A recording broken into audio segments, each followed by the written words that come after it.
وقل رب ارحمهما كما ربياني صغيرا। পৃথিবীর কোন সন্তান যেন মা বাবার সাথে বেয়াদবি না করে। মা বাবার যে বিশাল সম্মান, আমার নবীজি বলেছেন, সাহাবীরা শোনো, হুমা জান্নাতুকা ওয়া নারুকা, মা বাবাই তোমার জান্নাত, মা বাবাই তোমার জাহান্নাম। অতএব মা বাবাকে অসম্মান করো না, তাদের কোন একজন অথবা দুইজনে।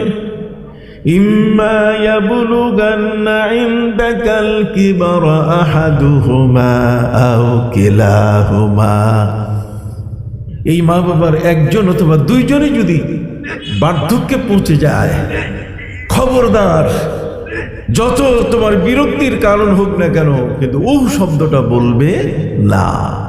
আমার ইসলাম আদব শিখাই দিল। সুবহানাল্লাহ বলুন।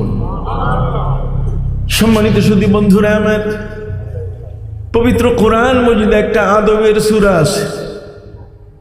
সেই আদবের সূরাটার নাম হলো সূরা হুজুরাত।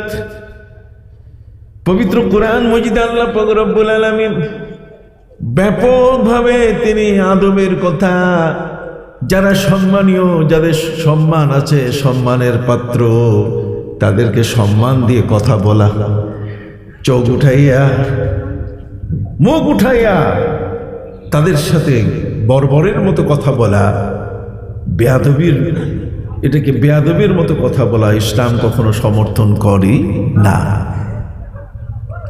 তাছাড়াও পবিত্র কোরআন মজিদ আল্লাহ পাক রব্বুল আলামিন আরেকটা সূরা তিনি নাযিল করেছেন, যে সূরাটি হলো বাপ আর ছেলের সূরা, বাপ বেটার সূরা। বাপ এবং বেটার যে সূরা, ছেলে এবং বাবার যে সূরাটি, সেই সূরাটির নাম হলো সূরা লুকমান। নাম কি? সূরা লুকমানের মধ্যে আল্লাহ পাক রব্বুল আলামিন ছেলেকে বারবার বাবা কি নসিহত করছে, কি ওসিয়ত করছে, কি উপদেশ দিচ্ছে, সব কোরআন বলে দিয়েছে। হযরত লুকমান, তিনি ছিলেন একজন পণ্ডিত মানুষ, একজন বিজ্ঞানী মানুষ, একজন জ্ঞানী মানুষ। হযরত লুকমান তার ছেলেকে বলছে, ইয়া বুনাইয়া লা তুশরিক বিল্লাহি শাইআ। وَإِذْ قَالَ لُقْمَانُ لِابْنِهِ وَهُوَ يَعِظُهُ, সে তার ছেলেকে ওয়াজ করে শোনাচ্ছে, ইয়া বুনাইয়া লা তুশরিক বিল্লাহি শাইআ, খবরদার তুমি আল্লাহর সাথে শিরক করো না। এবং মা বাবার সাথে কি করবে? ভালো ব্যবহার করবে। লা তুশরিক বিল্লাহ ইন্না শিরকা লাযুলমুন আযীম। আল্লাহর সম্মান রক্ষা করতে হবে। আল্লাহর সম্মান হলো তার সাথে শিরক করা যাবে না। আল্লাহর সম্মান হলো তার ক্ষমতাকে স্বীকার করতে হবে। আল্লাহর সম্মান হলো তার নামটা যেন অপমানিত না হয়। এই জন্য আল্লাহ শব্দটি সর্বোচ্চ সম্মান দিয়ে তাকবীর দিতে হবে। আল্লাহ বলছেন, ওয়া রাব্বাকা ফাকাব্বির ওয়া সিয়াবাকা ফাতাহহির। আল্লাহ তোমার রব, রবের নামে তুমি বিশাল চিৎকার দিয়ে তুমি ধ্বনি উঠাও, তুমি আল্লাহু আকবার বলো। সুবহানাল্লাহ বলেন, তিনি অতীব মহান। বন্ধুরা আমার, পবিত্র কোরআন মজিদে আল্লাহ পাক রব্বুল আলামিন হযরত লুকমানকে, লুকমানের সম্বন্ধে তিনি কোরআনের সূরা নাজিল করে বলছেন। হযরত লুকমান তার ছেলেকে বলছে, ইয়া বুনাইয়া লা তুশরিক বিল্লাহ ইন্নাশ শিরকা লাযুলমুন আযীম। শিরক হলো আল্লাহর উপরে সবচেয়ে বড় জুলুম, এটা করা যাবে না। কথা বুঝতে পারছেন? ঠিক অনুরূপভাবে ছেলেকে ডাক দিয়ে বলছে, হে আমার প্রিয় পুত্র, তুমি শুনে নাও, জগতের মধ্যে তোমার মা এবং বাবা, তাদের সম্মান আল্লাহ এত বড় করে দিয়েছেন। সেই মা বাবা বড় সম্মানীয় ব্যক্তি। সেই সম্মানীয় ব্যক্তিরা যদি তোমাকে কখনো কোনো শিরকের মতো আমি আল্লাহর বিরুদ্ধে এমন কোনো কাজ করার জন্য যদি চাপ দেয়, وَإِن جَاهَدَاكَ عَلَىٰ أَن تُشْرِكَ بِي مَا لَيْسَ لَكَ بِهِ عِلْمٌ فَلَا تُطِعْهُمَا وَصَاحِبْهُمَا فِي الدُّنْيَا مَعْرُوفًا। সুবহানাল্লাহ বলেন। সুবহানাল্লাহ। আমার আল্লাহ বলছেন, হযরত লোকমান তার ছেলেকে তিনি নসিহত করতেছেন। আর নসিহত করার কারণ হলো যে আমরা তো পৃথিবীতে আলেম ওলামাদের সংস্পর্শে এসে আমাদের জীবনের অনেক পরিবর্তন হয়। ভালো মানুষের কাছে, পীর মাশায়েখের কাছে যখন মানুষ আসে তখন আস্তে আস্তে তার মুর্দা দিল জিন্দা দিল হয়ে যায়। নবী করিম সাল্লাল্লাহু আলাইহি ওয়াসাল্লাম বলছেন, আলাইকুম বিমাজালিসিল উলামা, আলেমরা যে মজলিসে আছে সেই মজলিসে তোমরা আসো। এই মজলিসের মধ্যে যদি তোমরা বসো তাহলে তোমার মুর্দা দিল জিন্দা হয়ে যাবে। সম্মানিত সুধী, হযরত লোকমান তিনি এক এবং দুইজনের সংস্পর্শে ছিলেন না, বরং হযরত লোকমান তিনি বলেন, ইন্নী খাদামতু আরবাতা আলাফিম মিনাল আম্বিয়া। হযরত লোকমান বলছেন যে আমার জীবনে আমি 4000 নবীর খেদমত করছি। কত নবী? 4000 নবীর খেদমত করা মানুষটা নবীর কাছে, সাধারণ কোন অলি কোন দরবেশের কাছে গেলে জীবনের পরিবর্তন হয়, আর যখন কোন নবীর সংস্পর্শে পৃথিবীর মানুষ এসে যায় তখন সে মানুষটির আপাত মস্তক পরিবর্তন হয়ে যায়। কি তাই না? সম্মানিত সুধী, হযরত লোকমান তার জীবনে 4000 নবীর খেদমত তিনি করেছেন। প্রশ্ন করতে পারেন যে 4000 নবী তিনি তার জীবনে পেলেন কি করে? এটা সম্ভব না অসম্ভব। আমি আপনাদেরকে বলি, অসম্ভবের আগে সম্ভবটা একটু বলে নেই।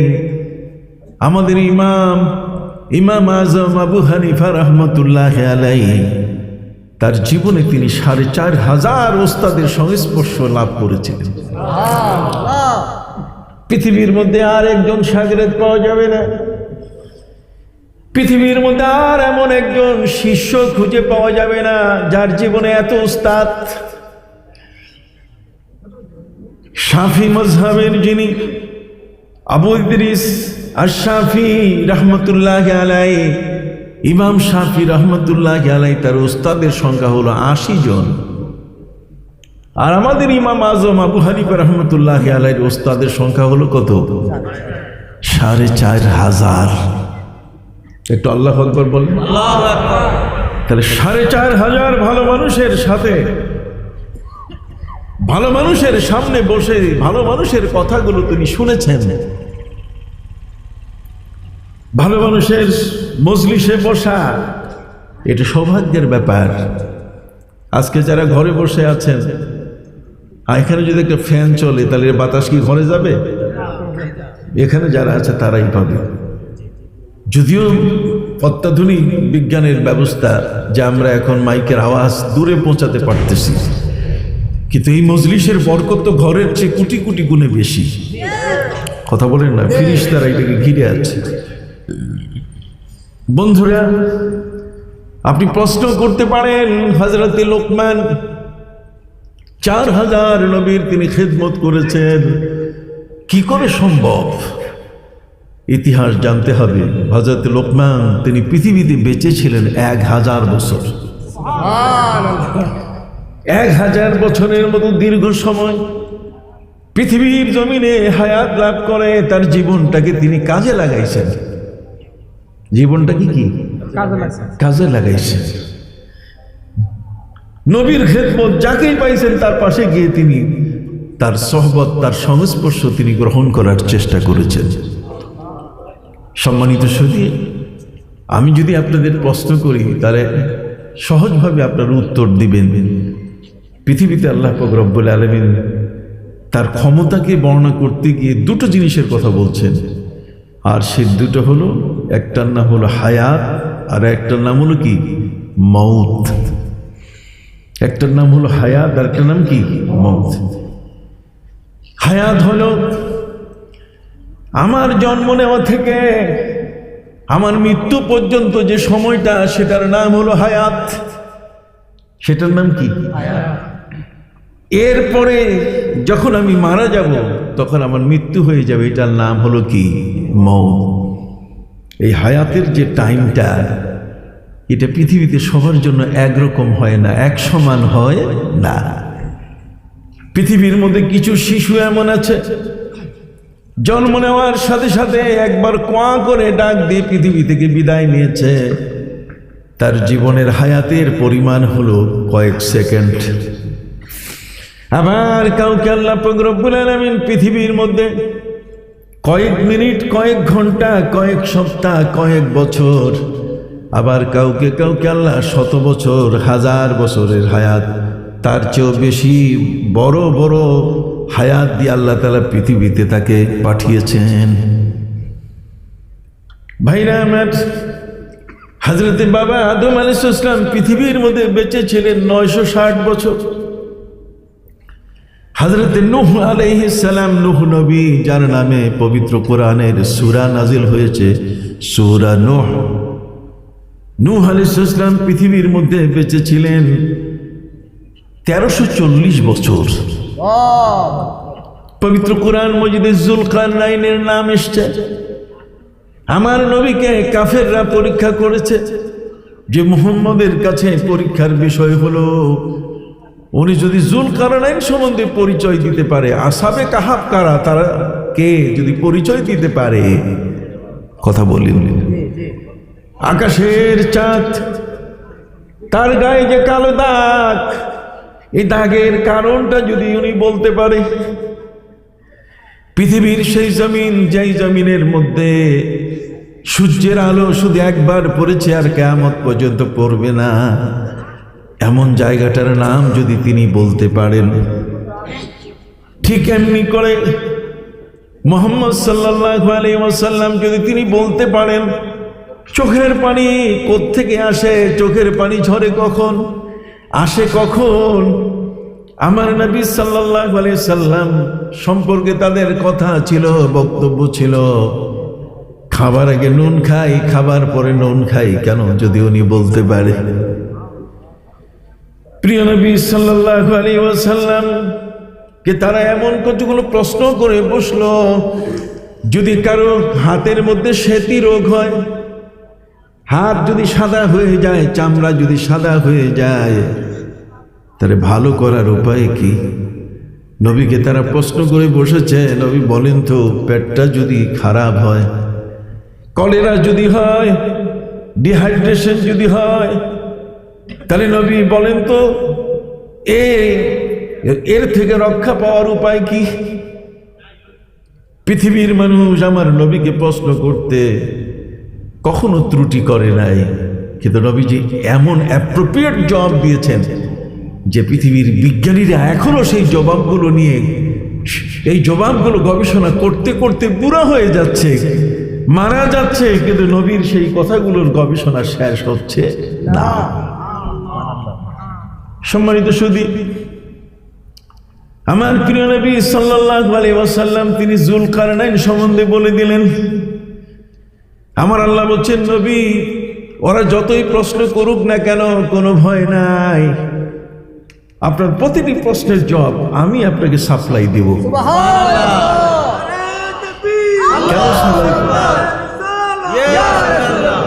আমি কেন আপনাকে সাপ্লাই দেব?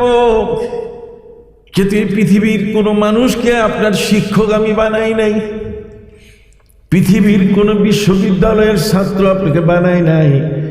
পৃথিবীর প্রথম র্যাঙ্কিংয়ে যে বিশ্ববিদ্যালয়টা আছে সেটা হলো আমেরিকার বোস্টনে হার্ভার্ড ইউনিভার্সিটি, এটা 1 নম্বর র্যাঙ্কিংয়ে 1, তারপরে MIT, এরপরে সারা পৃথিবীতে সিরিয়াল নম্বর করেছে অক্সফোর্ড ইউনিভার্সিটির, ম্যানচেস্টার ইউনিভার্সিটির, ক্যামব্রিজ ইউনিভার্সিটির, আস্তে আস্তে আমাদের ঢাকা ইউনিভার্সিটি সহ পৃথিবীর যতগুলো ইউনিভার্সিটি প্রত্যেকটার র্যাঙ্কিং নম্বর আছে, সিরিয়াল নম্বর আছে। সিরিয়াল নম্বরে 1 হলো হার্ভার্ড ইউনিভার্সিটি। অতএব সেই হার্ভার্ড ইউনিভার্সিটির ছাত্র যারা, প্রতি 3টা ক্লাসের মধ্যে একজন নোবেল বিজয়ী হয়। কয়টা ক্লাস? আপনি কথা বলছেন না যে প্রতি 3টা ক্লাস কয়টা? 1, 2, 3। অথবা একই ক্লাসের 3টা কক্ষ আছে, 3 জন শিক্ষক পড়াচ্ছেন। এই 3 জন শিক্ষকের এই পাঠদানের যে কক্ষ, সেই কক্ষের 3টা কক্ষের মধ্যে অন্ততপক্ষে একজন নোবেল বিজয়ী হবে। কথা বলছেন? আমরা তো পিএইচডি হোল্ডার, আমরা ডক্টরেট করেছি, কিন্তু নোবেল বিজয়ী হবে। তাহলে আপনি চিন্তা করতে পারেন যে তাদের শিক্ষাটা কত জেনুইন শিক্ষা, যে শিক্ষার মধ্যে কোনো রকম ত্রুটি তারা করে না। প্রশ্ন হলো, পৃথিবীর এই সমস্ত ইউনিভার্সিটির শিক্ষা এটি মানুষের জীবনের জন্য কতটুকু প্রয়োজন? সম্মানিত সুধী, আল্লাহ পাক রব্বুল আলামিন এই পৃথিবীতে শিক্ষাটাকে দুভাবে ভাগ করেছেন। একটা হচ্ছে এই দুনিয়ার শিক্ষা, আরেকটা হচ্ছে আখিরাতের কি শিক্ষা। আল্লাহর পক্ষ থেকে যে শিক্ষাগুলো আমাদেরকে দেওয়া হয়েছে আসমান থেকে, আসমানি কিতাবের মাধ্যমে, সেই শিক্ষার মূল উদ্দেশ্য হলো আল্লাহ পাক রব্বুল আলামিন এই প্রতিটি শিক্ষা সম্পর্কে তিনি এই জগতের মানুষগুলোকে তিনি প্রশ্ন করবেন, জিজ্ঞাসা করবেন যে আমি তোমার কাছে কোরআন পাঠাইছি, তুমি ফেলে রাখছো কেন?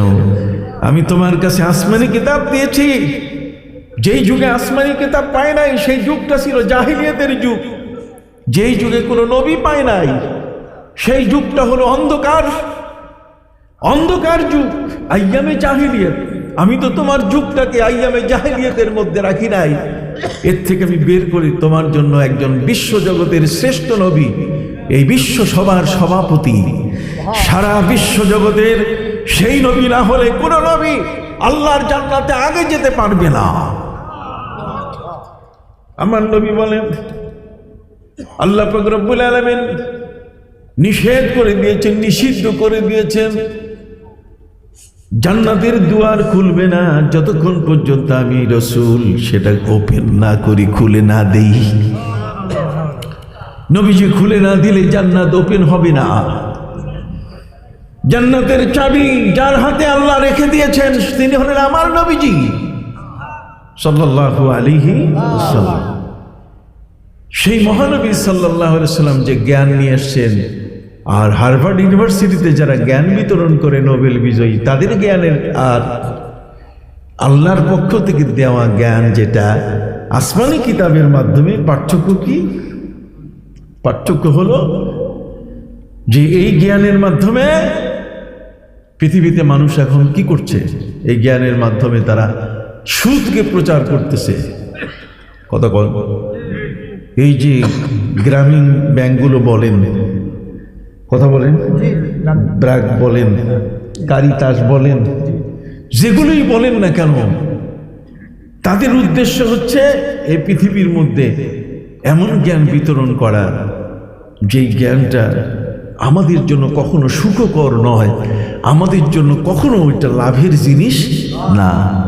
যেমন সুদের অঙ্ক আগে কষা হতো, কথা বুঝতে পারছেন? এখন আবার আরো কঠিন জিনিস তারা গবেষণা শুরু করেছে, পৃথিবীর মধ্যে ছড়িয়ে দিচ্ছে গোপনে গোপনে। ট্রান্সজেন্ডার ছড়িয়ে দিচ্ছে। ট্রান্সজেন্ডারটা কি? ট্রান্সজেন্ডার হচ্ছে একটা ছেলে বড় হচ্ছে, সে মনে করছে আমি একটা মেয়ে। কাজে যেহেতু সে মনে করছে, সে সাবালক অবস্থায় যাওয়ার পরও সে ছেলেটি মনে করছে যে আমি তো একটা মেয়ে, তখন আদালতের কাছে গিয়ে যদি বলে যে আমি তো একটা মেয়ে, তখন আদালত তাকে বলবে যে তাহলে ঠিক আছে তুমি মেয়ে, তোমার নাম রেজিস্ট্রেশন হবে কি দিয়া? মেয়ে দিয়া। তুমি এখন মেয়েদের মধ্যে থাকো। ও তো ছেলে, কিন্তু তার মনটা তৈরি হয়েছে কি? মেয়ে। কিন্তু তারপরেও তো তার দেহের অঙ্গ প্রত্যঙ্গগুলো তো পুরুষের। এই জন্য সে মহিলা জগতে গিয়ে সেখানে জেনা ব্যভিচার করে, এটাকে স্বীকৃতি দিচ্ছে। নাউযুবিল্লাহি মিন যালিক। সম্মানিত শুধু আপনারা জানেন এই সকল বিষয় পৃথিবীর যে সমস্ত জ্ঞান আজকে এই সমস্ত ইউনিভার্সিটি থেকে যারা বের হচ্ছে, তারা ওই তাসলিমা নাসরিনের মতো ব্যক্তি। কথা বলেন। সুদ প্রথা, এ সমস্ত ইউনিভার্সিটি থেকে পড়া মানুষগুলো তারাই বড় বড় চেয়ারে বসে সুদ ঘুষ খাচ্ছে, তারা আন্ডার টেবিলের তল দিয়ে নিচ্ছে। ওরা কিন্তু শিক্ষিত কম না, MA পাস, ডিগ্রি পাস।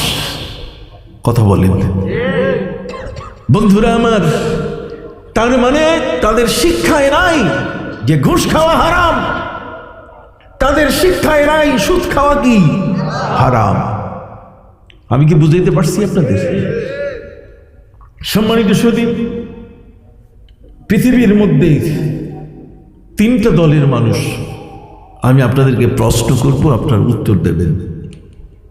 প্রশ্নটা হচ্ছে, আপনার কাছে 5 লক্ষ টাকা আছে, শুনুন, 5 লক্ষ টাকা আপনার হাতে আছে। 5 লক্ষ টাকার মালিক কে? জেনারেল সেন্স বলছে আমি। 5 লক্ষ টাকা আমার অ্যাকাউন্টে জমা আছে, এটার মালিক কি ব্যাংক না আমি? জোরে বলেন। আপনি কথা বলছেন না কেন? ব্যাংক না আমি? যে লোকটা ব্যাংকে টাকা রাখছে সেই তো এটার কি মালিক। এইটা নিয়ে এই মালিক কে? জনগণ হলো সমস্ত ক্ষমতার মালিক না আল্লাহ সার্বভৌমত্বের মালিক, সমস্ত ক্ষমতার মালিক? এগুলো নিয়ে আজকের শিক্ষা ব্যবস্থাপনার মধ্যে আমাদের সাথে দ্বন্দ্ব। কথা বুঝতে পারছেন? সম্মানিত সুধী, লেনিন বলতেছে পুঁজিবাদী ফর্মুলা বলতেছে যে সম্পদের মালিক আমি। 5 লক্ষ 5 কোটি টাকা 500 বিঘার সম্পদ যদি হয় এটার মালিক আমি। অতএব আমার সম্পদ আমি যেমন ইচ্ছা তেমন ব্যবহার করতে পারি। এটা আমি মদ খাই, জুয়া খেলি, কথা বলেন, আমি এটা দিয়ে মন্দির বানাই, এটা দিয়ে আমি ওই সিনেমা হল বানাই, এটা দিয়ে আমি গানের আসর তৈরি করি, এটা দিয়ে আমি ওই ধরনের মানে পতিতালয় দেহ ব্যবসার জন্য আমি পথ খুলে দেই। আমার টাকা আমি যেখানে ইচ্ছা সেখানে ব্যবহার করব। অতএব পুঁজিবাদী দৃষ্টিভঙ্গি হলো টাকার মালিক আমি, আমার ইচ্ছায় টাকা ব্যবহৃত হবে। যে কারণে তারা বলছে যে সুদ, এই সুদটা আমি যা বলবো, যতটুকু বলবো, আমার টাকা কেউ নিতে গেলে আমি তাকে দিব, কিন্তু এই পরিমাণ এর বিনিময়ে আমাকে দিতে হবে। আসল তো দিতেই হবে, আবার বাড়তিটা যেটা আমি শর্ত করবো, যেহেতু মালিক আমি যা করব আমার টাকার ব্যাপারে ওটি আমার আইন। কথা বুঝতে পারছেন? মাও সেতুং যারা সমাজতন্ত্রবাদী যারা, তারা বলছে একটা ইন্ডাস্ট্রিজের মালিক 15 জন, একটা ফ্যাক্টরির মালিক কতজন? 15 জন। এই 15 জনের সিদ্ধান্তে এই ফ্যাক্টরি চলবে। কাজে এই 15 জনের সিদ্ধান্তে সেই ফ্যাক্টরিতে যত হাজার শ্রমিক কাজ করবে, এই শ্রমিকের ভালো মন্দ সবকিছু নির্ভর করতেছে এই 15টা মানুষের উপরে। অতএব তারা যা করবে তাই হবে, গোষ্ঠীগত সিদ্ধান্ত। আর আমার ইসলামিজম বলছে না, কোন সম্পদের মালিক আমি না। সুবহানাল্লাহ বলেন। আমার চোখের মালিক আমি না, আমার হাতের মালিক আমি না, আমার দাঁতের মালিক আমি না, আমার দেহের মালিক আমি নই, এর পুরার মালিকানা কার? এই জন্য আত্মহত্যা করা যাবে না, নিজের হাত নিজে কেটে ফেলা যাবে না, নিজের দাঁত নিজে ভাঙ্গা যাবে না। এটা আমার কাছে আমানত। কথা বলেন, আমি তার কাস্টোডিয়ান। তার মানে আমার কাছে আমার চোখটা আমানত। আমি বুঝাতে পারছি কিনা? চক্ষুটা আমার কাছে কি? অতএব এই চক্ষুটাকে আমি ব্যবহার করব যিনি আমার কাছে আমানত রাখছে তার আইন অনুযায়ী। সুবহানাল্লাহ বলেন। উনি যদি বলেন তুমি কোরআনের দিকে তাকাও, তাহলে কোরআনের দিকে তাকাতে হবে, যেহেতু চোখের মালিক আমাকে চোখটা ব্যবহার করতে দিয়েছেন, তার নির্দেশের বাইরে যাবার আমার কোনো সুযোগ নাই। তিনি আমাকে জবান দিয়েছেন, ভাষা দিয়েছেন, আমি যা ইচ্ছা তাই বলবো তা নয়, যে তো আমার জিহ্বা আর আমার জবানের মালিক কে? আল্লাহ। পবিত্র কোরআন মজিদে আল্লাহ পাক রব্বুল আলামিন বলেন, وَمِنْ آيَاتِهِ خَلْقُ السَّمَاوَاتِ وَالْأَرْضِ وَمِنْ آيَاتِهِ خَلْقُ السَّمَاوَاتِ وَالْأَرْضِ وَاخْتِلَافُ أَلْسِنَتِكُمْ وَأَلْوَانِكُمْ। আল্লাহ বলছেন, আসমান এবং জমিন সমূহের স্রষ্টা আমি আল্লাহ। আমার নিদর্শন রয়েছে সেই আসমান জমিনের সৃষ্টিতে। সুবহানাল্লাহ বলেন। আমি ভাষার স্রষ্টা, আমি ভাষা সৃষ্টি করি। ওয়া আলওয়ানিকুম, এবং তোমাদের গায়ের রং আমি তৈরি করি। জোরে বলেন। তাহলে গায়ের রং কে দিয়েছে? আল্লাহ। আর আমার ভাষা তৈরি করেছে কে? আল্লাহ।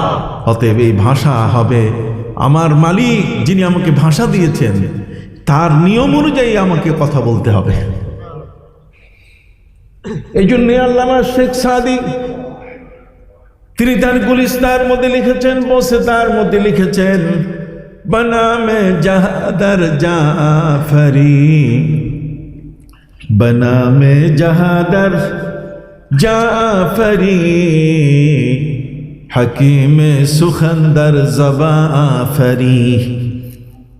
আল্লামা শেখ সাদি রহমতুল্লাহি আলাইহি তিনি বলেন, আমি সেই আল্লাহর নামে শুরু করছি, বানামে জাহাদার, যিনি দুনিয়ার সকল জাহানের মালিক, আমি তার নামে শুরু করছি, বানামে জাহাদার। জগতের মধ্যে সেই আল্লাহর নামে জাফরি, যিনি আমার জীবন তৈরি করেছেন আমার দেহের মধ্যে। সুবহানাল্লাহ বলেন। তিনি আমার এমন এক আল্লাহ, হাকিমে সুখন্দর জবাফরি, তিনি মহাবিজ্ঞানী, যিনি আমার জিহ্বার মধ্যে ভাষা তৈরি করে দিচ্ছেন। আমি কথা বলছি কখনো বাংলা, কখনো ইংরেজি, কখনো আরবি, কখনো ফার্সি, কখনো উর্দু, বলি কি না? এই যে ভাষা, একটা জিহ্বার মধ্যে এতগুলো ভাষার ব্যবহার হচ্ছে, সৃষ্টি হচ্ছে, এর সৃষ্টিকর্তা কে? আপনাদের কি অসুবিধা হচ্ছে?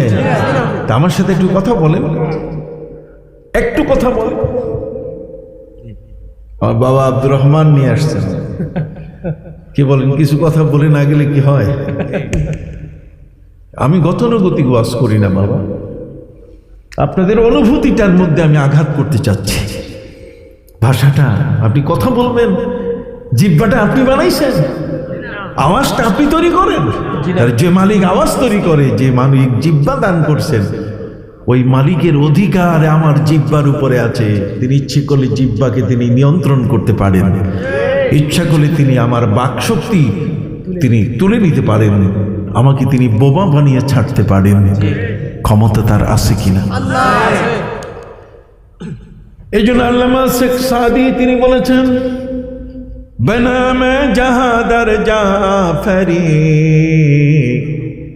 হাকিমে সুখন্দর জবাফরি। ওই মহান আল্লাহর নামে শুরু করছি, যিনি আমার জীবনের মালিক। তার নামে শুরু করছি, যিনি আমার জিহ্বায় ভাষা তৈরি করে দিচ্ছেন। তাহলে বোঝা গেল আমার জীবনটা আমার নয়, আমার জীবনটা কে দিয়েছেন? আল্লাহ। সুবহানাল্লাহ বলেন। সুবহানাল্লাহ। এই জীবনটা আল্লাহর পক্ষ থেকে আমার কাছে এসছে। আমার ভিতরে যে রুহটা, এই পৃথিবীর কোনো হার্ভার্ড ইউনিভার্সিটির কোনো শিক্ষক দেন নাই, পৃথিবীর কোনো মানুষ কাউকে জীবন দিতে পারে না, রূহ দিতে পারে না। এই জন্য আমার নবী সাল্লাল্লাহু আলাইহি সাল্লামকে মক্কার কাফেররা যতগুলো প্রশ্ন করেছে, তার মধ্যে এটাও একটি প্রশ্ন ছিল, হে নবী, রূহ কি জিনিস আপনি বলেন। আমার আল্লাহ বলে দিলেন, নবী বলে দেন, ওয়ায়াসআলুনাকা আনির রূহ কুলির রূহু মিন আমরি রাব্বি। হে নবী, আপনাকে যদি জীবন সম্পর্কে, রূহ সম্বন্ধে প্রশ্ন করে কেউ, আপনি উত্তর দেন, এই জীবনটা হলো আল্লাহর নির্দেশ, এই রূহটা হলো আল্লাহর আদেশ। তাহলে যেই আল্লাহর আদেশে আমার রূহটা আমার ভিতরে আছে, এই রুহটা থাকার কারণে আমার হাত সচল, এই রুহটা থাকার কারণে আমার পা সচল, রুহটা থাকার কারণে আমার মগজটা সচল, এই রুহটা থাকার কারণে আমার চোখের দৃষ্টি সচল, আমার ভাষা, আমার কথা সবগুলো সচল। এই রুহটা, এটা বলা হয়েছে এমন একটা জিনিস যেটা আল্লাহ তাআলা আমার মাথার তালু থেকে পা পর্যন্ত এমনভাবে প্রবেশ করাই দিয়েছেন। আমার এই আঙ্গুলটার মধ্যে রূহ আছে, আমার জিহ্বাটার মধ্যে রূহ আছে, আমার দৃষ্টিতে রূহ আছে, আমার দেহের প্রতিটি অঙ্গের মধ্যে কি আছে? রূহ আছে। রূহটা কেমন? আয় বলে দেই। রূহটা হলো এমন, যেমন কয়লার মধ্যে আগুন ঢুকানো হয়, কয়লাটা যখন আগুনে দেন তখন কয়লার মধ্যে আর কয়লা থাকে না, কয়লা তখন আগুনের রঙে রঙিন হয়ে যায়। আগুনটা যখন সরে যায় তখন হয় কয়লা। কথা বলেন? কয়লার ভিতরে যেমন আগুন প্রবেশ করে, ঠিক দেহের মধ্যে রূহটা এমন ভাবে আল্লাহ প্রবেশ করাই দেন। অতএব এই রূহটা এটি এসছে কোত্থেকে? আমার আল্লাহ বলছেন আলা লাহু আল খালক ওয়াল আমল। আপনাদেরকে একটু গভীরের কথা শোনাই। আলা লাহু আল খালক ওয়াল আমল। সাবধান, তোমাদের এই সৃষ্টি জগৎ এবং আল্লাহর প্রশাসনিক জগৎ সবটাই আল্লাহর নিয়ন্ত্রণে। আলা লাহু আল খালক ওয়াল আমল। আরেকটু বুঝাই দিই। খালক শব্দের অর্থ হচ্ছে সৃষ্টি। সৃষ্টি জগতের মধ্যে যা আছে, যেমন সৃষ্টি জগতে কি আছে? সৃষ্টি জগতে আছে মানুষ, গরু, ছাগল, ভেড়া, দম্বা, আসমান, জমিন, চন্দ্র, সূর্য, নক্ষত্র, তারকারাজি, যা কিছু ভিতরে আছে, উপরে আছে, সব কিছুর সৃষ্টিকার সম্মানিত সুধী। রূহটা এটাও আল্লাহর সৃষ্টি। আসমান আল্লাহর সৃষ্টি, ফিরিস্তা আল্লাহর কি? আপনি একটু কথা বলেন, ফিরিস্তা আল্লাহর কি? তাহলে যতগুলো সৃষ্টি আছে আল্লাহ বলছেন সমস্ত সৃষ্টির উপরে তার নিয়ন্ত্রণ। আল্লাহ লাহু আল খালক, সমস্ত সৃষ্টি কিন্তু তার। অতএব ইচ্ছে করলে তিনি এই সৃষ্টির সবকিছু ধ্বংস করে দিতে পারেন, তার ক্ষমতা আছে। এই জন্য পৃথিবীতে জগতের মধ্যে, জগৎ সমূহের মধ্যে 90,000 আলম আছে। 90,000 আলমের মধ্যে আলমে মিসাল, আলমে জাবারুত, আলমে মালাকুত, আলমে আরওয়াহ, আলমে শাহাদাত। এই পৃথিবীর মধ্যে আপনি একে অপরকে দেখতেছেন, একে অপরকে দেখার নাম হলো শাহাদাত, তার মানে প্রত্যক্ষ করা। যদিও আলোচনা জটিল হচ্ছে, তারপর আপনাদের কাছে আমি বলতে চাই, এই সৃষ্টি যেগুলো আছে আল্লাহ বলছেন এই সবগুলো আমার নিয়ন্ত্রণে। সবগুলো আমার কি? নিয়ন্ত্রণে। এইগুলোকে নিয়ন্ত্রণ করার জন্য, এগুলোকে চালাবার জন্য আমার একটা প্রশাসনিক জগৎ আছে। কথা বলুন। প্রশাসনিক জগৎ। আমি একটু উদাহরণ দেই, তাহলে সহজভাবে বুঝবেন। একটা বাড়ি 7 তালা। কয়তালা? 7 তালা। এই 7 তালা বাড়ির উপরে কি? ফাঁকা এয়ার স্পেস, একটা শূন্য, আসমান স্যার আর কিছু নাই। এই 7 তালা পর্যন্ত আপনি, আপনার ক্ষমতা। 7 তালার উপরে উঠার আর ক্ষমতা নাই। হ্যাঁ, প্লেন উড়ে, হেলিকপ্টার উড়ে, সেটা ভিন্ন জিনিস, কিন্তু আপনি যে পর্যন্ত উঠতে পারছেন তার উপরে ক্ষমতা কার? আল্লাহ। আল্লাহ বলছেন যে নিচেরটাও আমার, উপরেরটাও কি আমার। সুবহানাল্লাহ বলেন। নিচেরটাও আমার, উপরেরটাও কি আমার। তবে নিচের যেটা আছে এটা আমি নিয়ন্ত্রণ করি উপরেরটা দিয়া, ওটা আমার প্রশাসনিক ভমর। আলা লাহু আল খালক ওয়াল আমর। এই সৃষ্টিটাকে আমি নিয়ন্ত্রণ করি আমার আদেশ দিয়া। অতএব অর্ডারের জগৎ আছে, একটা প্রশাসনিক ভবন আছে, যেই জগৎটা থেকে আদেশ আসে। অতএব সেই জগৎটা আমাদের ওই 7 তালার উপরে, ওই প্লেনের উপরে, ওই হেলিকপ্টারের উপরে, ওই জগতের কোনো নিয়ন্ত্রণ আমাদের হাতে কি নাই। তাহলে উপর থেকে আল্লাহর প্রশাসনিক ভবন, প্রশাসন, এই প্রশাসনিক জগৎ থেকে এই রূহটা আমাদের কাছে আসে। সুবহানাল্লাহ বলেন। সুবহানাল্লাহ। আরো সহজ করে বুঝাই দেন, এই পৃথিবীর জমিনে মাটি বলেন, ফল ফলাদি বলেন, আল্লাহ বলে দিয়েছেন ইন্না খালাকনাকুম মিন তুরাব, আমি তোমাদেরকে মাটি থেকে তৈরি করেছি। এই জন্য মাটি থেকে তৈরি করার কারণে আমাদের সব মাটির তৈরি করা জিনিসের প্রতি চাহিদা সবচেয়ে বেশি। মাটি থেকে জন্ম নেয় গাছ, আম গাছ, লিচু গাছ, মাটি থেকে যেগুলো উৎপাদিত হয়, মাটির দেহ মাটি খাইতে চায়, কথা বলেন না? মাটির দেহের মধ্যে মাটির প্রতি আকর্ষণ, কথা বুঝতে পারছেন?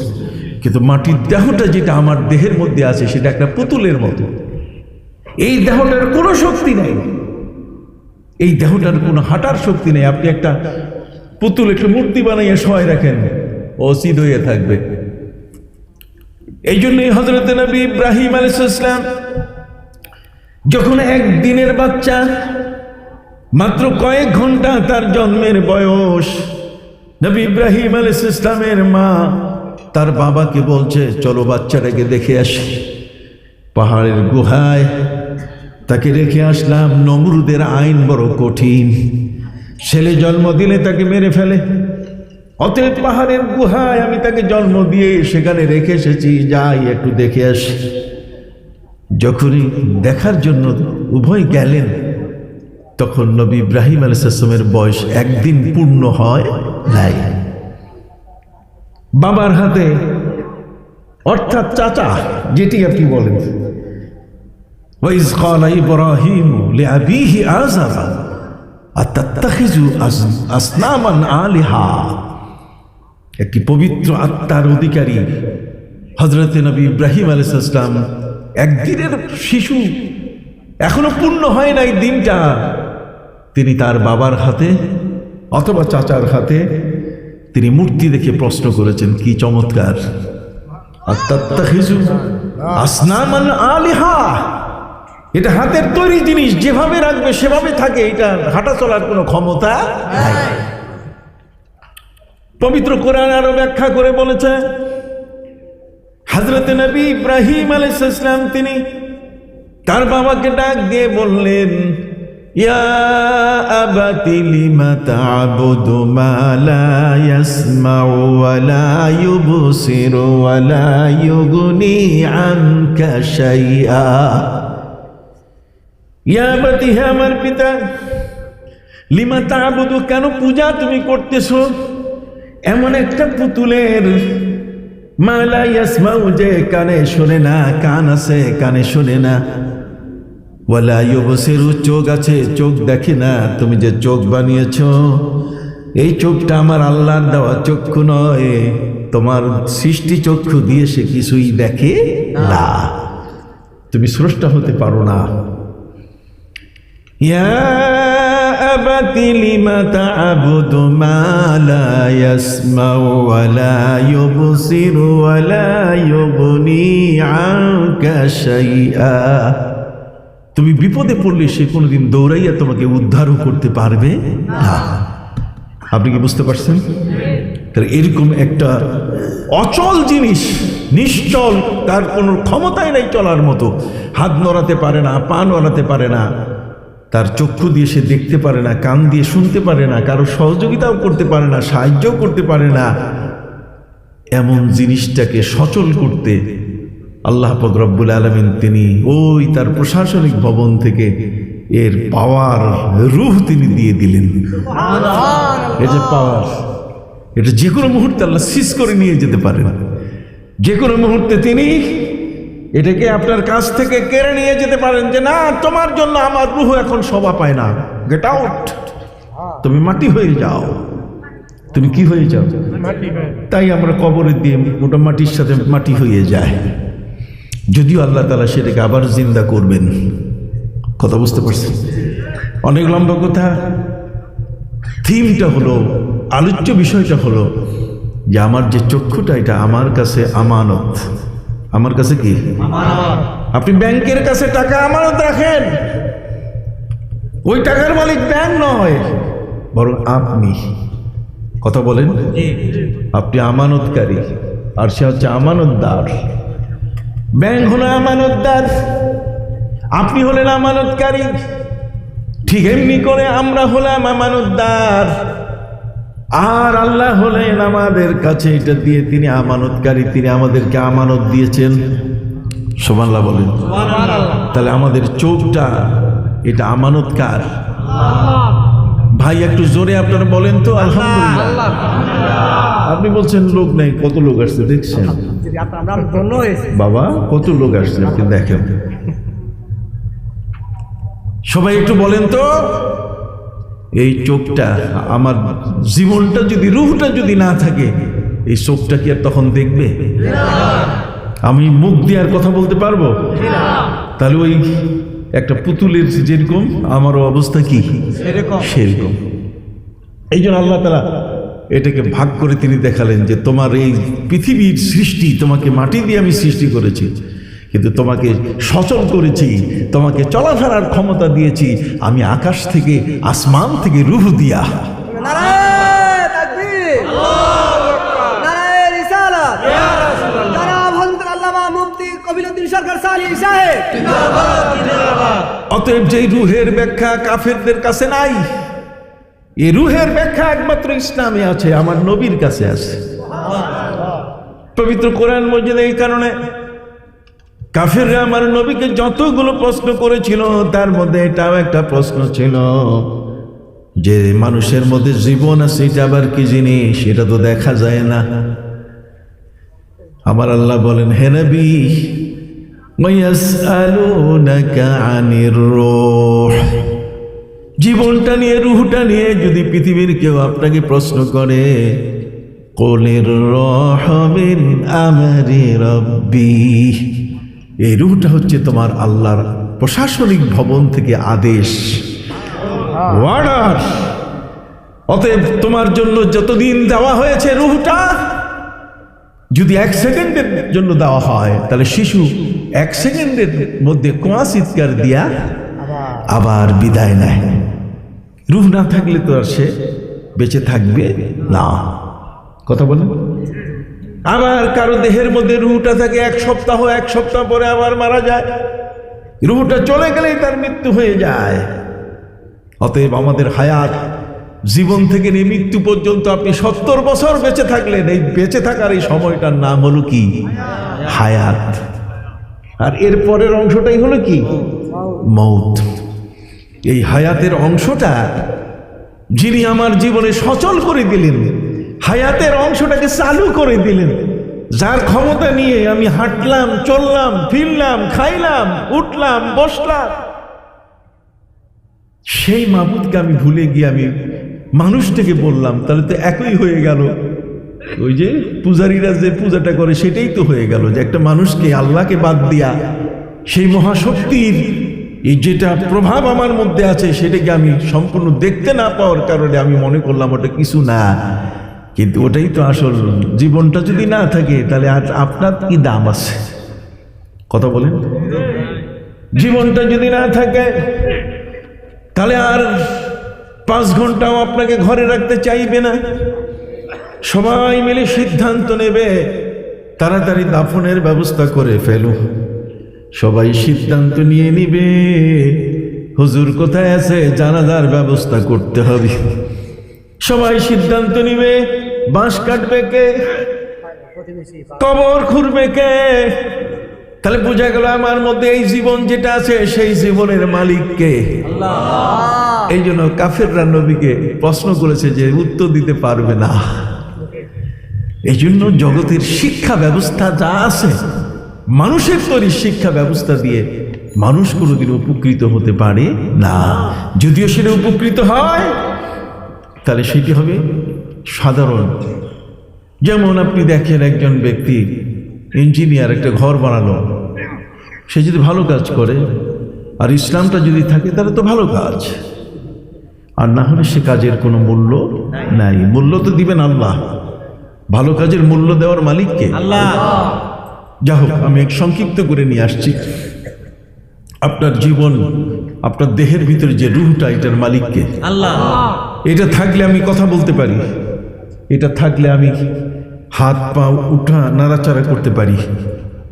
যেহেতু তিনি এটার মালিক, যার কারণে আমার হাত পা, আমার চোখের দৃষ্টি, মুখের ভাষা তৈরি হচ্ছে, সেই শক্তিটা, এটাকে অস্বীকার করার কোনো সুযোগ নেই। এই জন্য সম্মানিত সুধী, আমার কাছে আমার জীবন আমানত, আমার কাছে আমার চক্ষু আমানত, আমার হাত, আমার পা, আমার দেহ সবটাই আমার কাছে কি? আমি হলাম এটার কাস্টোডিয়ান। কাস্টোডিয়ান মানে পাহারাদার। আপনি একটা ফ্ল্যাট বাড়িতে থাকেন, ফ্ল্যাট বাড়ির গেটে যে যারা দাঁড়ানো থাকে, তারা যেমন আপনাকে পাহারা দিয়ে রাখে, মহামান্য রাষ্ট্রপতি, মাননীয় প্রধানমন্ত্রী এদের থাকার চতুর্দিকে যেমন পাহারা দিচ্ছে, বিভিন্ন বলয়ে র্যাব, পুলিশ, আর্মি, কথা কন না, এগুলো আপনাকে কি দিচ্ছে? এগুলো পাহারা দিচ্ছে। তো জগতের মধ্যে সেই মহান আল্লাহ যিনি আপনাকে জীবন দিলেন, সেই রূহটা আপনার কাছে, যার হুকুমে আপনার চলাফেরা, ওরা যেমন কাস্টোডিয়ান, র্যাব যেমন কাস্টোডিয়ান, পাহারা দিচ্ছে, আপনিও আপনার দেহটাকে, আপনার জিহ্বাটাকে কি দিচ্ছেন? পাহারা। এটার মালিক আপনি না। এই জন্য আপনাকে কথা বলতে হবে মালিক যেভাবে কথা বলতে বলছে সেইভাবে। আপনাকে পা দুটাকে ব্যবহার করতে হবে মালিক যেখানে এই পা দুটা নিয়ে যেতে বলছে। কথা বলেন। এই হাত দুখানা সেখানেই ব্যবহার করা যাবে যেখানে মালিক আপনাকে ব্যবহার করতে বলছেন। অতএব জীবনের যত অর্জন, সম্পদ, উপার্জন, এই সম্পদের মালিক আমি না, এটার মালিককে আমার আল্লাহ, যিনি এটার মালিক। তিনি আমাকে আমার সম্পদটাকে ব্যবহার করার জন্য জায়গা দেখাই দিয়েছেন। তিনি অনুমতি দেন নাই যে আমার টাকা দিয়ে আমি মদের দোকান দিব। তিনি অনুমতি দেন নাই আমি জুয়ার আসর বসাবো। কথা বলবো, টাকাটার মালিক কে? আল্লাহ। তার যার মালিক, যিনি, যার টাকা, তার কথা শুনতে হবে কিনা? আর লেনিন বলতেছে, মাও সেতুং বলতেছে, না, টাকার মালিক আমি। এই দৃষ্টিভঙ্গিতেই আমাদের দেশ, এই পৃথিবী চলছে। কথা বুঝতেন? তফাৎটা কিন্তু এই জায়গায়, এই গভীরতায় কেউ পৌঁছে না। যা হোক, সম্মানিত সুধী, হযরত লোকমান সম্বন্ধে বলছিলাম যে তিনি 4000 নবীর কি করছেন? খেদমত করছেন। 4000 নবীর, ইন্নী খাদামতু 4000 মিনাল আম্বিয়া, 4000 নবীর তিনি খেদমত করেছেন। অতএব যত নবীর সংস্পর্শে তিনি গেছেন, ততই তার জ্ঞানের পরিধি বেড়ে গেছে। আর নবী রাসূলদের জন্য আল্লাহ তাআলা পৃথিবীতে কোনো স্কুল, কলেজ, ইউনিভার্সিটিতে কারো কাছে পড়ার কোনো ক্লাস রাখেন নাই। কথা বুঝতে পারছেন? নবীদের শিক্ষক কে? আল্লাহ। এই জন্য আমার নবী বলেন, আল্লামানি রব্বি ফাআহসানা তালিমি ওয়া আদ্দাবানি রব্বি ফাআহসানা তাদিবি। সুবহানাল্লাহ। আমি পৃথিবীর শ্রেষ্ঠ জ্ঞান শিখেছি আল্লাহর কাছে। যে জ্ঞান আল্লাহ আমাকে শিখাইছেন, সেই জ্ঞানগুলো নবী বিতরণ করেছেন। কথা বল না, আল্লাহু মুতি ওয়া আনা কাসিম। আল্লাহ হচ্ছেন দাতা আর আমি হচ্ছি বন্টনকারী। কথা বল, আমি সেগুলো কি করছি? বন্টন করছি। তাহলে ওই জ্ঞান যেটা আল্লাহ নবীকে দিয়েছেন আর নবী যেটা বন্টন করেছেন, সেই জ্ঞানের মধ্যে কি কোনো খুঁত আছে? সেই জ্ঞানের মধ্যে কি কোনো পাপ আছে? কিন্তু দুনিয়ার যেখানে আপনি যাবেন, সে আপনাকে সুদ খাওয়া শিখাবে, ঘুষ খাওয়া শিখাবে, ওই ধরনের ব্যবসা বাণিজ্য করা আপনাকে শিখাবে। কথা বুঝতে পারছেন? আস্তে আস্তে আপনার পরিবেশটাকে সে কলুষিত করে ফেলবে। এই জন্যই আল্লাহ পাক রব্বুল আলামিন হযরত লুকমানের উপরে খুশি হয়ে যে তার ছেলেকে তিনি এখন থেকেই তাকে সতর্ক অবস্থায় রাখছেন, তার ছেলেটা যেন নষ্ট না হয়, তার ছেলেটা যেন সীমার বাইরে না যায়, তার ছেলেটা যেন ওদের মতো হইয়া যেন পূজা শুরু না করে। এই জন্য বলছে ওয়াইজ ক্বাল লুকমানু লিবনিহি ওয়া হুয়া ইয়াইযুহু ইয়া বুনাইয়া লা তুশরিক বিল্লাহ ইন্না শিরকা লাযুলমুন আযীম। এরপরে হযরত লুকমান তার ছেলেকে বলছেন, বাবা ওয়াইন জাহাদাকা আলা আন তুশরিকা বিমা লাইসা লাকা বিহি ইলম, তোমার মা বাবা যদি তোমাকে শিরক করতে বাধ্য করে, পূজা করতে বাধ্য করে, তাহলে পূজা করো না, তবে মা বাবার সাথে খারাপ ব্যবহারও করবে না। কেন? তোমার জন্মদাতা, তোমার জনক এবং জননী, অতএব তাদের সম্মান অনেক বড়।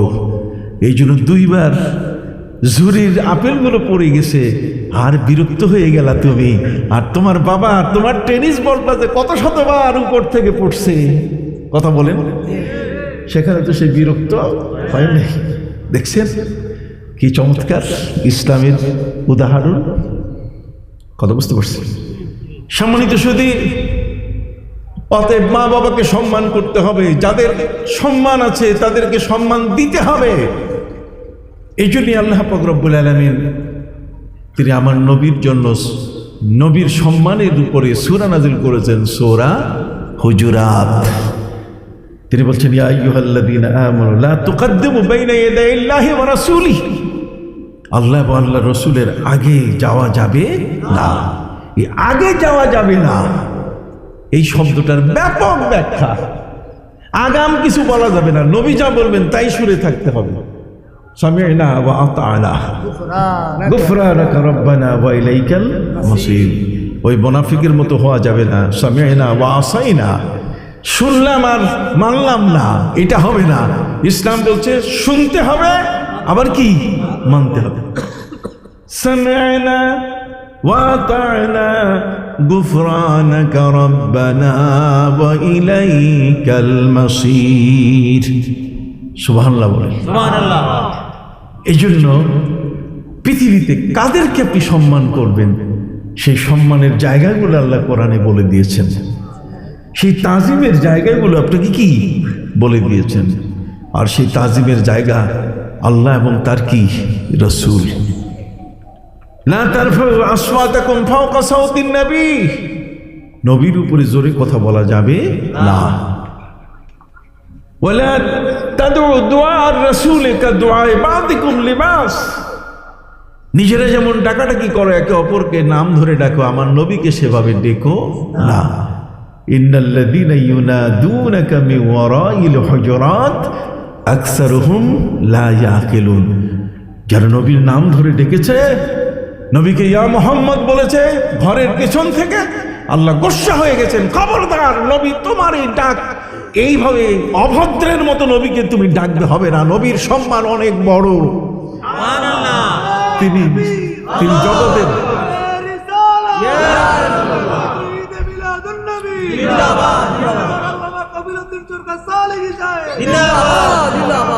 তার মর্যাদা অনেক বড়। আল্লাহ তাআলা কোট করে দিলেন, ওয়ারাফা'না লাকা যিকরাক, তার আলোচনা সবার উপরে, তার সম্মান সবার উপরে। জগতের মধ্যে তিনি এত বড় সম্মানী। আমার আল্লাহ বলেন, ইন্না আরসালনাকা শাহিদান ওয়া মুবাশশিরান ওয়া নাযীরা লিতু'মিনু বিল্লাহি ওয়া রাসূলিহি ওয়া তু'আজ্জিরুহু ওয়া তুআক্কিরুহু وتوقروه وتسبحوه بكرة وأصيلا। ভাইরা আমার প্রিয় নবী সাল্লাল্লাহু আলাইহি সাল্লামের সম্মান কত বড়। আমার আল্লাহ বলেন ওয়াতুআক্কিরু, তার সম্মান করবে। কথা বলেন। এই জন্য আবু বকর সিদ্দিক রাদিয়াল্লাহু তাআলা ওমর ফারুকের সাথে একবার এই যুদ্ধ বিগ্রহের বিষয় নিয়ে একটু স্বর উঁচা হওয়ায় আল্লাহ তাআলা বলেন নবীর দরবারে জোরে কথা বলা যাবে না। আবু বকর সিদ্দিক সতর্ক হয়ে গেলেন, সেদিন থেকে মুখে কি আরে মার্বেল রাখা শুরু করলেন যাতে কথা বের না হয়। আর ওই দুষ্টরা আমরা ইয়া নবী সালাম আলাইকা বলি, আর ওরা কয় বেদাত বেদাত। নাউজুবিল্লাহ। আমার নবীর শান বুঝে না, মান বুঝে না, আমার নবীর সম্মান বুঝে না।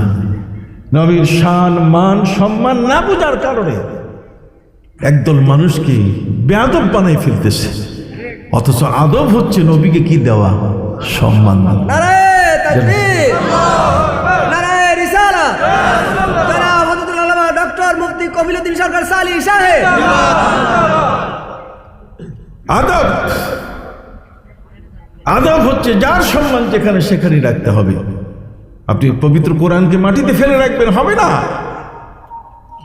ওয়াইলকাউল মাসহাফ ফিল কাযরাত ওয়া তালাফফুযু কালিমাতিল কুফর ওয়া শুদ্দুজ জান্নার। যদি কোনো ব্যক্তি কোরআনকে ডাস্টবিনে রেখে দেয়, ডাস্টবিনে ফেলাই দেয়, মুখ দিয়ে যদি কুফরি কথা বলে, তাহলে সেই ব্যক্তিকে মুসলমান বলা যাবে না।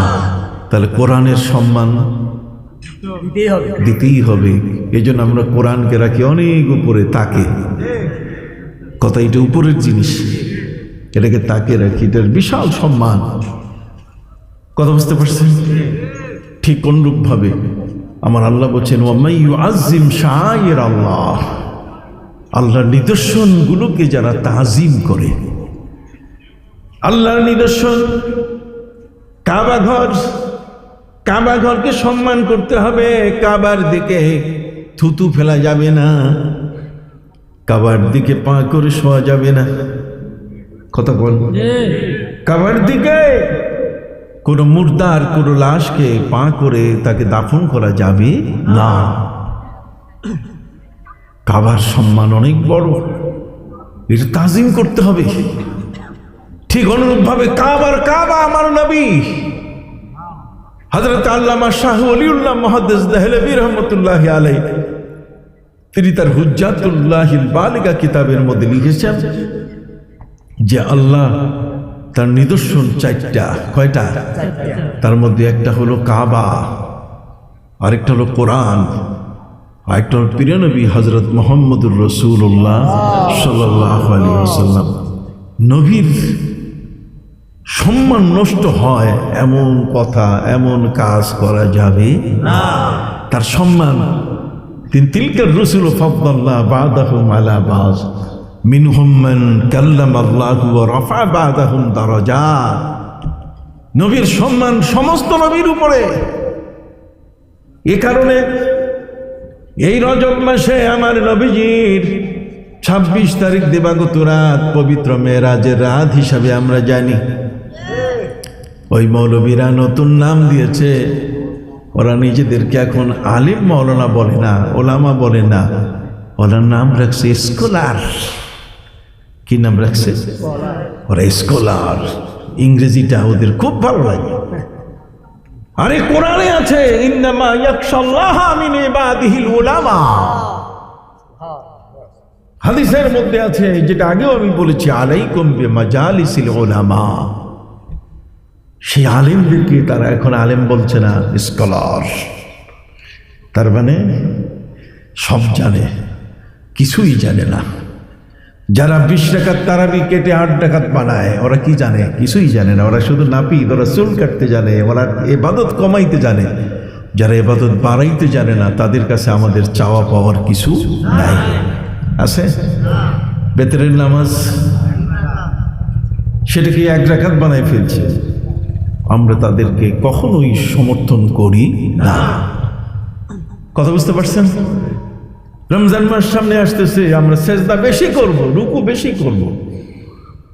আল্লাহ বেশি সেজদা, ওয়ারকাউ মা'আর রাকিঈন ওয়াসজুদু মা'আস সাজিদ। সেজদাকারীদের সাথে সেজদা করতে বলছে। মৌলবী তুমি বলো 8 রাকাত। আর হযরত উমর, যে উমর হলেন আসাদুল্লাহিল গালেব, হযরত আলী রাদিয়াল্লাহু তাআলা আনহুর চেয়েও বড় মুরব্বী, নবীর শ্বশুর। কথা কন না? হযরত মাওলানা আলীর সম্মান বিশাল, খোলাফায়ে রাশিদিনের সম্মান কি বিশাল। এই জন্য বলা হয়েছে তাযীমুশ শাইখাইন ওয়া তাকরীমুল খাতানাইন মিনাল ঈমান। 2 শাইখ হযরতে আবু বকর সিদ্দিক, উমরে ফারুক, এরা শাইখাইন, এদের দুইজনকে সম্মান করতে হবে। ওয়া তাকরিমুল খাতানাইন, আর নবীর দুই জামাতা হযরত উসমান রাদিয়াল্লাহু তাআলা হযরত মাওলা আলী কাররামাল্লাহু ওয়াজহা, তাদেরকে কি করতে হবে? সম্মান করতে হবে। কথা বুঝতে পারছেন? যার সম্মান যতটুকু ততটুকু আপনাকে করতেই হবে। কখনো কাউকে ঈর্ষা করে গালি দেওয়া যাবে না। আমাদের সমাজের মধ্যে এখন দেখা যাচ্ছে হযরত আমির মুআবিয়া রাদিয়াল্লাহু তাআলাকে কি দিচ্ছে? গালি দিচ্ছে। নো,